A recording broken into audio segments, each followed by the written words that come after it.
Welcome back to Beyond the Pump podcast, where we talk about everything health, fitness, nutrition, lifestyle, and everything in between. And we really just love to have a great time and can't take anything seriously. So what do we got on tap today, gents?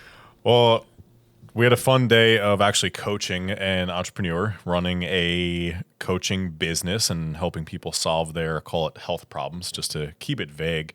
But a topic that I'd say came up out of that conversation was the idea of burnout for coaches, and thought that'd just be an interesting thing to dive into. There's a lot of facets to it, from service delivery to marketing, and my fun word and domain that I bought with that, and the sales side of things, as well as just going out and trying to grow your business and your network. So a lot of times these businesses lead to some form of burnout. You fall out of love with your business, and thought that'd just be a good topic to really dive into today. So yeah, I think that's going to be the big thing here, because far too many people fall out of love with this business and stop doing it. And it can be something that serves them at such a high level while serving people at such a high level. And because they're not building it right for them and what they're looking for, they're not sticking around. So I'd kick it off with, how long does the average coach stay in business for, or can keep their job for, maybe even if it's something that it's a job, not a business? Do you guys have any insights or thoughts around that information? I mean, we've collected a lot of data across, over 20,000 coaches at this point, and granted, like online wise, we know the average personal trainer sticks around for about 3.5 years. We know that the average online coach, oddly enough, sticks around for about 10.5 months, from what we've gathered from a couple of software companies that are so generous with their giving us the information in the back end. So there's probably some semblance of an idea in between. Now, from what I understand, burnout, and when I think about taking a second to just define that, I would love to kick it over to Brandon for a second. Like, how would you define burnout, just to make sure that we're all looping our listeners in, so we're all having the same conversation? Yeah, burnout, I think it's just you don't enjoy showing up to work anymore, stressed out. Maybe if you're a bigger eater, I've seen with people like that, their appetites slow down and aren't eating as much. So yeah, I think that's what I've seen, for at least in my life personally, for when it comes to burnout. And outside of coaching too. I mean, that's just in work in general. I'd like a few jobs in the past. I held a job. I'm like, this is fun. I like showing up, and it's like, I really don't want to show up. I need to take a break. And you take some PTO, and you come back and like, all right, I'm a little rejuvenated. So I think there is an appropriate work to play balance, but I think that varies from person to person. Hence why we try to have fun with every single thing we do. Maybe too much sometimes, because can't control ourselves, Andrew. But yeah, I think Shade. I think in my mind, you wake up every day and you dread going to work. Mm-hmm. You don't want to do the things that you know you need to do, or historically you've done, without really reservation or any problem getting it done. And now you're running into this situation where you just don't like it. It's not solving the problem. You get maybe frustrated, less passionate about it. You might even grow some level of disdain towards what's going on, and it's just not fulfilling what you originally wanted it to, right? Yeah, I mean, I think that the lack of fulfillment is definitely a strong indicator, and there's an element of like the physiology of it, where physically people almost feel sick. Like there's a signs and symptoms similar to depression. They don't want to get up, they don't want to perform, and I think that from a mental perspective, it is just exactly what you mentioned, like falling out of love with the thing that they originally had such a strong passion and desire to participate and build. And when you think about that, it's the same thing happens during exercise. So I just want to clarify that from my perspective, and what the psychology research says is that burnout is almost inevitable for people that do have passion projects and want to build something. So it's not necessarily something to avoid, but rather having a repair process on the back end of that, I think, is something that every good entrepreneur that sticks around and actually has success long term has had burnout, and they ultimately kind of bounce back from it. So would love to know your opinions on those. So burnout is effectively, as you're saying, from a research perspective, inevitable. The thing that we need to really understand, or maybe A, be able to recognize when it's happening, but more so B, what is the plan on the back end to kind of recover and come back from this burnout? And there's probably degrees of burnout, and like recognizing when you're in stage one of burnout, like now's the time to solve it before you get to stage 10 where it's almost like I just hate this thing and I'm done. Yeah. Yeah. I mean, there's definitely an element of, when people get so far gone that they kind of, I think some of the early signs and symptoms are you just kind of, when we used to train athletes, right? I think this is a really good parallel. You would ask them, hey, how much do you look forward to training today? And you would find that the lack of enjoyment would precede that the fact and the notion of them hating it, right? And so there's that spectrum of you love it, you tolerate it, and then you despise it. And so I think that, kind of looking at that spectrum, the continuum, identifying and assessing is going to be a very important aspect of managing that process for yourself. Brandon, what's your opinion? Yeah, and it's really going to be dependent from person to person. I think a stress tolerance is something that can be developed over time and dependent on, someone that's a high exec CEO may have a higher stress tolerance than someone that's, working a night shifts on at the hospitals on a late night nursing shift. So, a little bit of different shifts and, job wise, but someone that both of them, the nurse may be able to take on more stress, but again, it's going to be dependent from person to person. But an example that I heard in the past is when you're on an airplane and they talk about, make sure you put your mask on yourself before you put it on someone else, especially in the service industry, especially like coaching where we're working with people. I think it really is important to take time and understand yourself so that you are able to put that, in this case, that theoretical mask on yourself to make sure that you're taken care of so that you can take care of the people that you're trying to service. And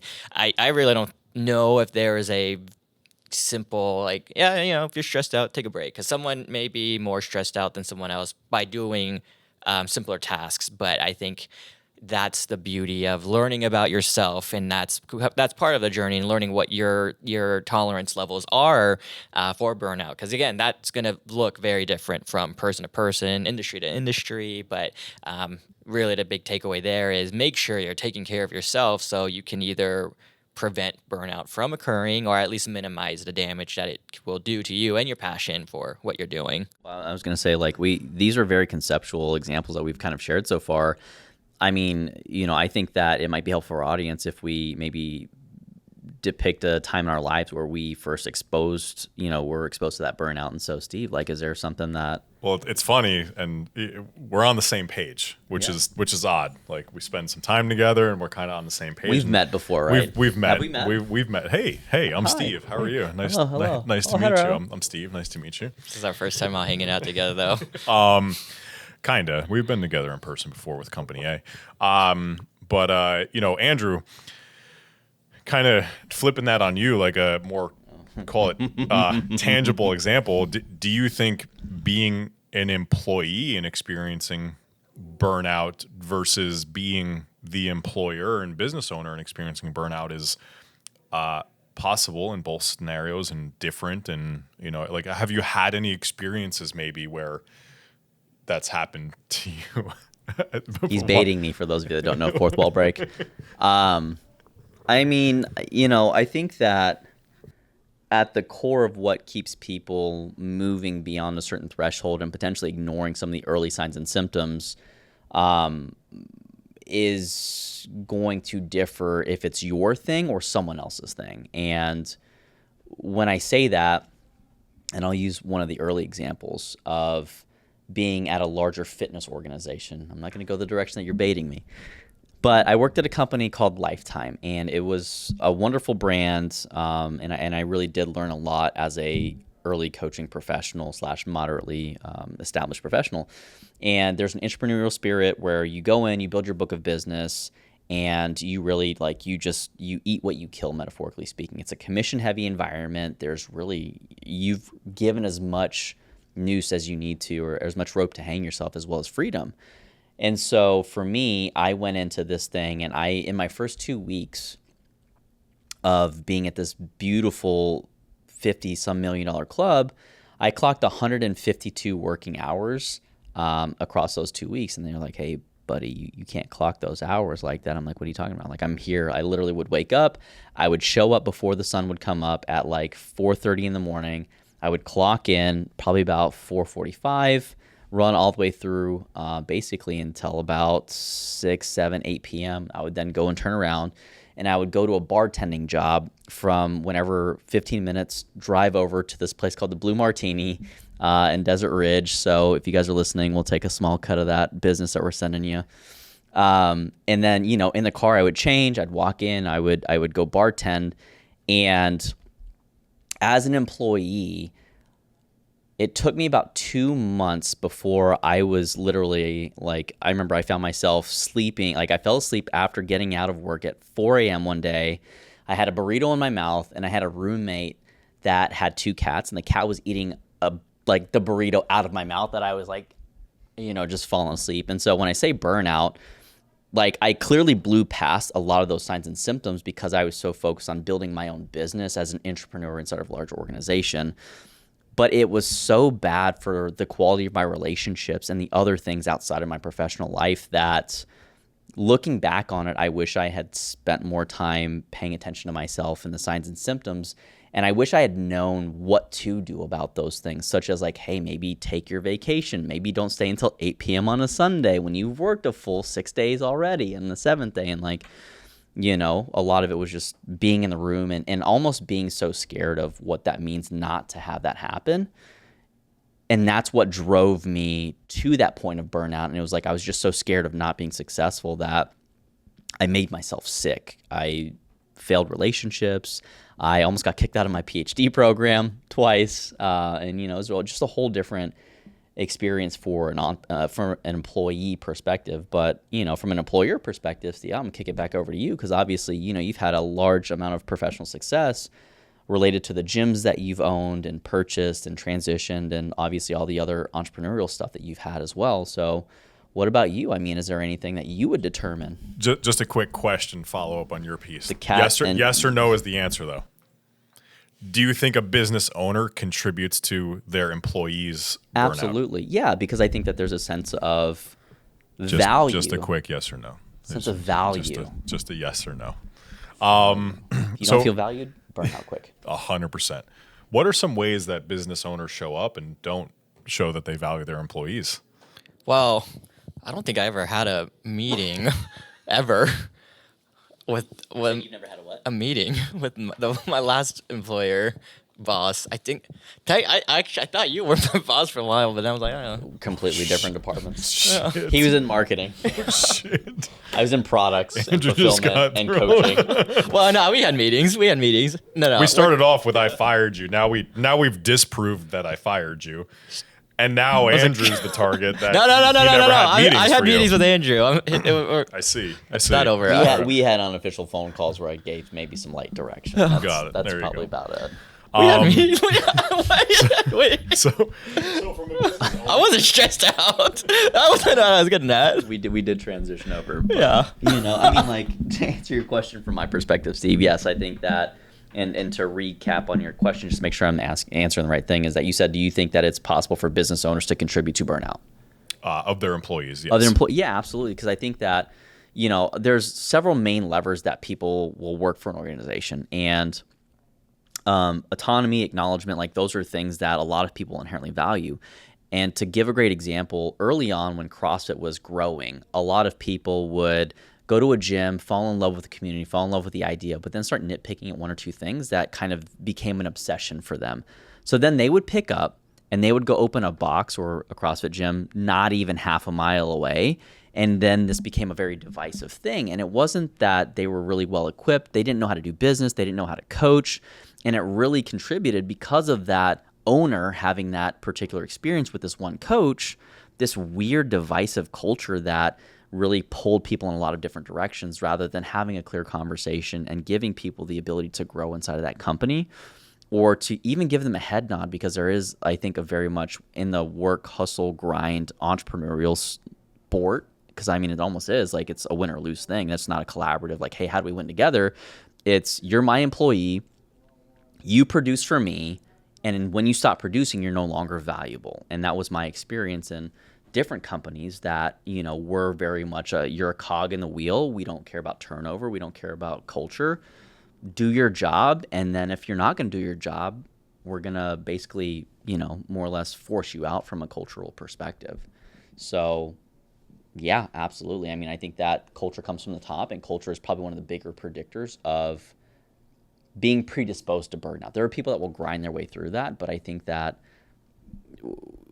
it's one of the easiest ways that employers can reduce the cost of doing business, is just taking care of their people, give them a head nod. And I think that you did a wonderful thing with like things like the assembly platform that you built, which is just like a head nod platform of, hey, like, let people know when they're doing something good and there's something that's tangible and it's transactional. You get a dopamine hit when you're like, hey, here's some trophies. I saw that you did this thing. Amazing job. So You built that? I didn't build it. It's his idea. No No, way. no. Yeah, he's actually the founder of Assembly. Oh, Assembly will take some of that too. Joinassembly.com. can I get my login so I can redeem some? Backslash Hopshaw 10. No. But I mean, I think that to kick it back to you, like, knowing that we have these perspectives around burnout, kind of how we've had these experiences, you've masterfully evaded my questions. How do we now create an environment that might improve people's resilience or resistance to burnout in your experience? Because I think you've done a great job with that. So, it starts off, I think, with yourself and leading by example to an extent. For me, in my own early business ownership career, I didn't take the breaks and reduce the burnout likelihood and take care of myself like I needed to. And I also didn't allow the space for my team to do the same thing, because it was this scarcity mentality, if you will, of like, if I'm not here working, things are going to break and it's going to blow up and everything's going to die and it's going to be terrible. And listen, if you're literally just in the nitty gritty of building your business, you probably got to dig your heels in and get things done. Mm-hmm. Like you probably shouldn't say, hey, I'm going to open a business and take off in 60 days, and that's just a really soon, we'll say. But the reality is I didn't do it for like 2 to 3 years. I think I took one vacation in that period of time, and it was to go run a race, drove not across the country, from New Jersey to Chicago, ran my first obstacle course race, and crushed myself, and then drove all the way back and came back and went right to work. So it wasn't even like any type of vacation, because I wrecked myself outside of it. My first real vacation where I went and actually did something was I wanted to pursue getting my skydiving license. And there was no intent of, hey, I need a break from work. It was more of, I'm going to go get my license. And I went again to Chicago actually for 10 days. And I had a blast getting my license. Now, there was definitely some like mental stimulation going, I'll say. There was definitely some physical beating up. I remember I'll look on Facebook after the yearly reminders of 15 years ago, and it's like Steve runs on Duncan and a leave. It's some things don't change. But We'll take some of that, Duncan. a leave. But as I came back from that trip, I remember how excited I was to come back to work. And I remember when I knew the trip was over, when I had my license, I was done jumping. I think I had like 2 nights in the city of Chicago. It's like, I'm going to treat myself to a nice steak and enjoy. And the feeling was, I'm ready to go back to work. The trip, I don't want to say was too long, but I pushed myself long enough. I was like, all right, I miss doing what I was doing. So I wanted to get back, wanted to get home. When I came back to work and I started working and I was happier and more energetic and popping out of bed and all these things, it was this aha moment of, even though I was slower for that 10 days away because I clearly wasn't doing any work, if I now came back and was more energetic and a better leader in driving, during the next 10 days, I'd probably get more work done than that 10 days off and 10 days of, cumulative combined. If that worked for me, I bet you it's willing to work or able to work for other people. So vacation and time off and encouraging that stuff became a thing that I firmly believe in. Now, like unlimited PTO, let's say. Now, I'm a fan of unlimited PTO. I'm going to say that first. But there is a too much. If somebody's taking off 1 week, 1 full week every single month, it's too much. I'm sorry, that doesn't make sense. But if somebody wants to take off 1 week every quarter, I'm super supportive of that. If you want to take off 1 day a month and have a 3-day weekend, like that's amazing. I think that's a good thing. So I think there are boundaries and there's reasonable requests to be made. But if you feel like you need some downtime, like go get some downtime and go do something. But don't do it just to take off. Do it because you're going to go and enjoy and get an experience and get away from work in a healthy way, not escaping when you hate work. Like for me, I travel. We know this. I'm going to go do my thing. I never hit a point anymore where, oh man, I hate work. I need to leave. It's rather, I'm looking forward to this next trip. I might be tired for the week leading up to it, but I know when that next trip is before the trip I'm on is over.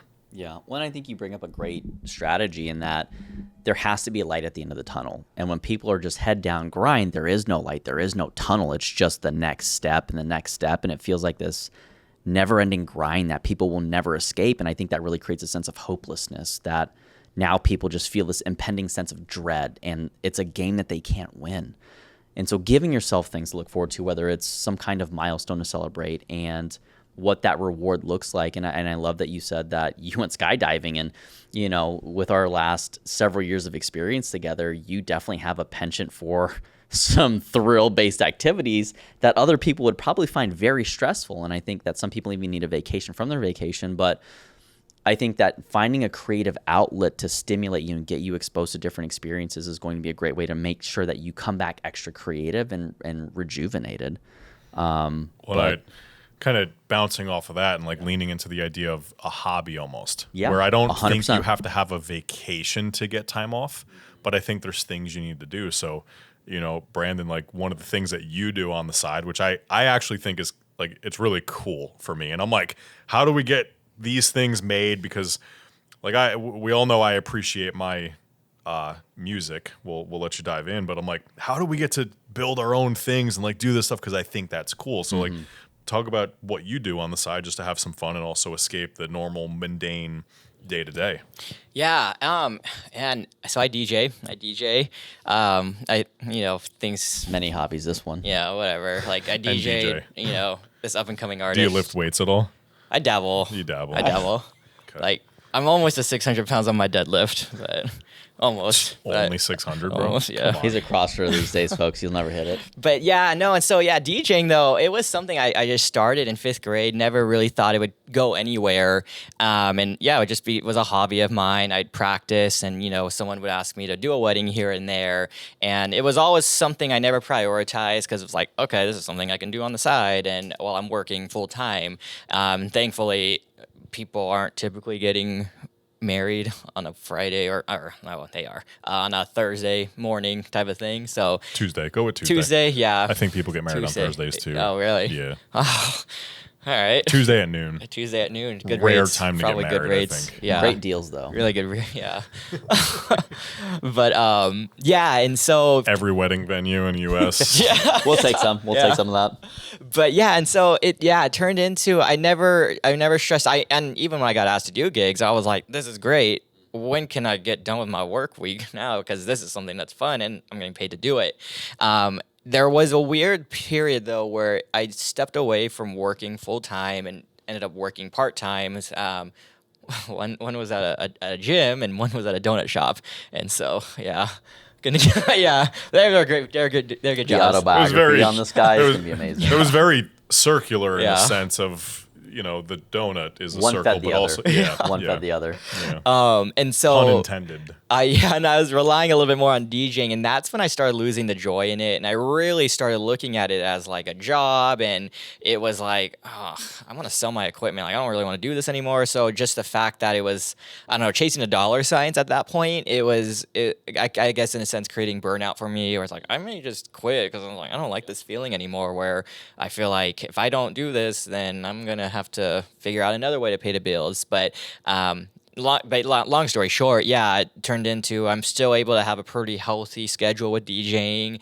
I'm still just as excited for any event that I do get hired for that I used to be a little bit nervous. Granted, that may have just come with experience now where it's like, all right, I know how to do this event now. But yeah, I think there was a healthy growth and balance there, but just kind of not putting all your eggs in one basket. That I think was a mistake I may have made with DJing, where it's like I gotta go all in on this, or else I'm gonna die. I think that was an unhealthy mindset I had at the time. But now, fortunately, I'm in a position where it is able to. Now you're beyond having to go all in. Yeah. Yeah. That's when all in isn't good enough. You just have to go beyond Yeah. really Yeah. again. Yeah, beyond the. Oh, Pump. yeah. Beyond the pump. Beyond the pump. Yep. Yeah. Beyond the pain. Beyond But- the, yeah. But Beyond yeah, the if you guys pressure. if you guys need a DJ for anything, let me know. Self plug. We'll take some of that. Yeah, we'll take some of We'll that. take some of that. Well, and you bring up an interesting point, and it's the idea that you got to do DJing in this instance or something, and then it converted over to a had to do. And when people have to show up, I remember my second business and my first business super successful, my second business super not successful, which then made my first business now not successful. I had to show up and actually do the work. And I was doing more personal training when I got two businesses than I thought I was going to have to, because I now was able to have a team in two different places and they're 40 minutes apart in different states. It'd be great. But now all of a sudden things weren't going well because I was the system and I had to. That contributed a lot to that burnout because I was forced into a spot of having no options. So for you, DJing is like now you had to earn money. That can absolutely happen as well. And I think as we think about things like we get to go work out in the morning. That's a lot of fun, But I imagine sometimes like a professional sports player that's, I guess if you're getting paid like $50 million a year to work out, you'll figure it out. Yeah. You'll figure it out. So maybe a bad example, but you get the point. Like when you have to do something that's now related to this thing that you once loved, it does change the perspective on there. So, well, when we think about this, I'm sure there's a lot of people that can relate to this, but I'd love to maybe wrap this up with like a good tip or two from each of us. Yeah. We might have already mentioned it here, but just how do we make this last 3-4 minutes really impactful for somebody like, hey, how do I know I'm experiencing burnout? What's going on? I probably went through a time where I remember. How do I prevent it again? Like, what are some closing words we might give to people as we go through this? And while you guys think, I'll kind of lead off. I think you should just pre-plan to make sure you have some trips. And if you can have fun during your trips, like this week, we're obviously in person. This isn't normal for us to be in person, but we're having some fun. You're welcome. We're enjoying, we're getting to go out and incorporate fun into our work trip. We worked a long day yesterday. Today's a long day. Tomorrow will be a long day. Friday won't be a crazy long day, but it's 3.5 long days with some travel. But we're clearly having fun. There's some shorts we made today that are going to be like, are these guys like serious? Like what's going on? But we're incorporating fun to the trip of work, which makes it a little bit less work and more to hang and enjoy, but still be productive. But in general, what is your trip? I get to know every year in the spring I'm going skiing, right? That's important to me. Every summer I'm going away on my RV. How do I get to go do something during these key points of the year? And those are things that are staples in my life. Those breaks and those distances between each trip might vary and whatnot, and some of them are more surprise and work trips, but I do have those built-in downtimes. Now, my summer, I might be on the RV for 3-4 straight weeks, but I might not take another trip for the rest of the year because of that.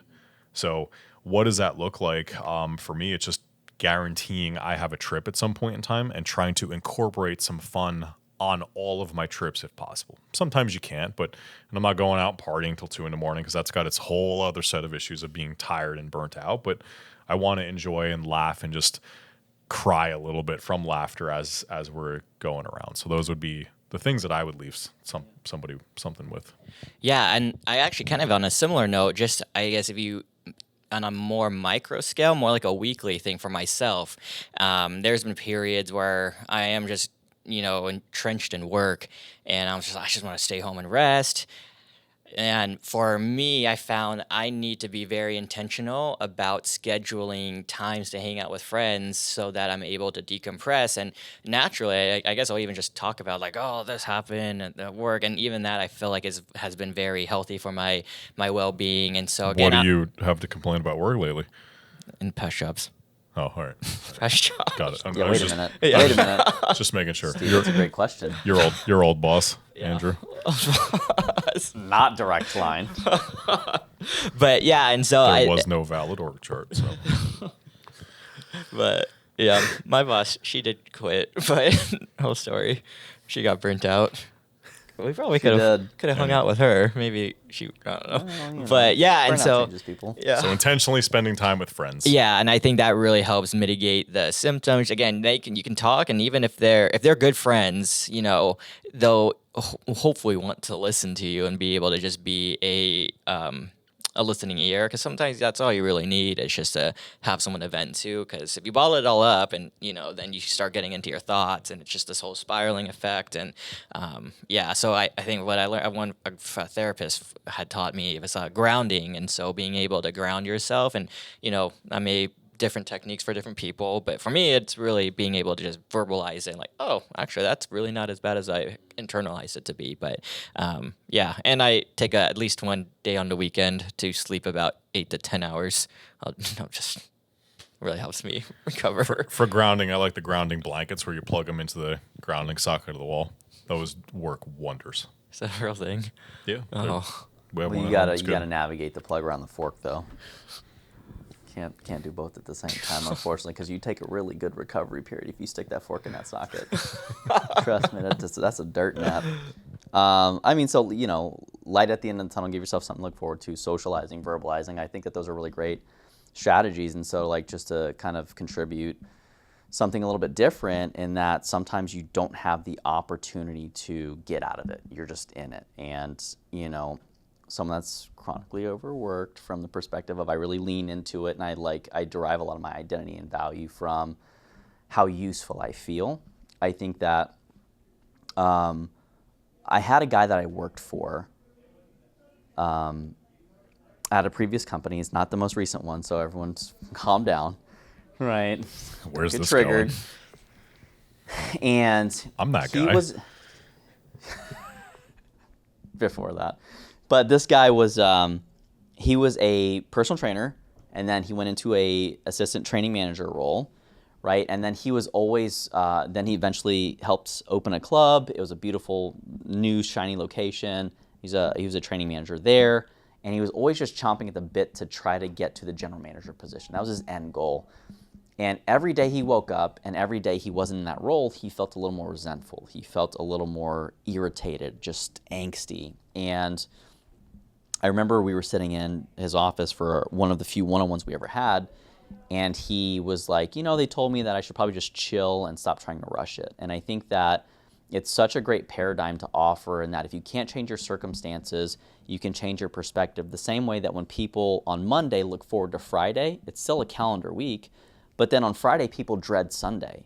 And it's the same day, it's the same opportunity, it's the same situation, although it's just what we are looking forward to and what we're living into, and how we more or less show up those days dreading or hoping for the future. Change your perspective and look forward, and exactly what you said, light at the end of the tunnel. You don't have to do that on a yearly, monthly basis. You don't even have to do it on a weekly basis, but noticing the things that are going really well in your life, and even creating some kind of note or document of what are the good things that happened to me today, I think is one of the ways that people can start to generate a little more of the appreciation of their day-to-day, because we don't get this time back. And spending it wishing that it were different, or that we were somewhere else other than where we are, I think is a really powerful way to, A, be more influential in our day-to-day and more charismatic, and at the same time, just generally appreciate things and slow down instead of wishing it were somewhere else. So, yeah, that's what I had to say about that. So I'm going to close this out. Well, there we go. If you're dealing with burnout, if you're Suck it up. struggling with suck it up. No. Toxic. Hopefully something here hits home. You find a way to go and work through that, make more space in your life to make the adjustments that you have to. And at the end of the day, your feelings are your feelings. They're real. You still have a job to get done, whether you own a business or you're an employee. There is a balance that has to be achieved, but there is a real thing going on. Make sure you're in the right season and go do what you got to do to make sure that you're good for the long haul, because you burnt out and tired is no help to your company, to the company you work for, and the people that ultimately you care about and you're trying to help within whatever realm that looks like. So Lean in. lean in, Lean in. Till next time. like, rate, subscribe, share, review, all the things. Make sure you rate it high.